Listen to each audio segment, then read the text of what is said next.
আসসালামু আলাইকুম রহমতুল্লাহি আবরকাতুহু। আলহামদুলিল্লাহ, অবশ্যই অনেকদিন পরে আমরা আসলাম আমাদের বাড়ির থেকে 1 কিলোমিটার উত্তরে পাখিজার ফিল্ডের মধ্যে আসছি। এখন সাগর পাড়ে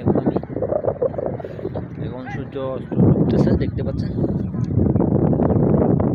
এই আমাদের একটু পরে কুমিরা ব্রিজটা দেখা যাচ্ছে এখান থেকে।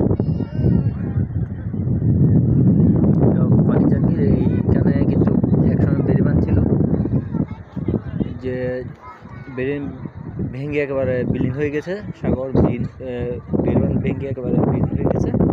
এর কারণে গ্রামবাসীরা কষ্ট পাচ্ছে। একটু জোয়ার বেশি উঠলে গ্রামের বাড়িঘর ডুবে যায় এই এরিয়াগুলো থেকে। যদি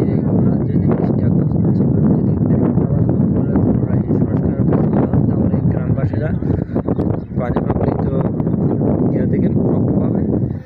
কিন্তু এখন একটু জোয়ার বেশি হলে এলাকা প্লাবিত হয়ে যায়, মানুষ সাধারণ পাবলিক যেগুলো আছে ভুক্তভোগী। পরিমাণের অংশ সরকার যদি একটু এই দিকে খেয়াল রাখে তাহলে এলাকাবাসীর জন্য ভালো হবে। এটা আমাদের পাখি সম্পদ, যা আমরা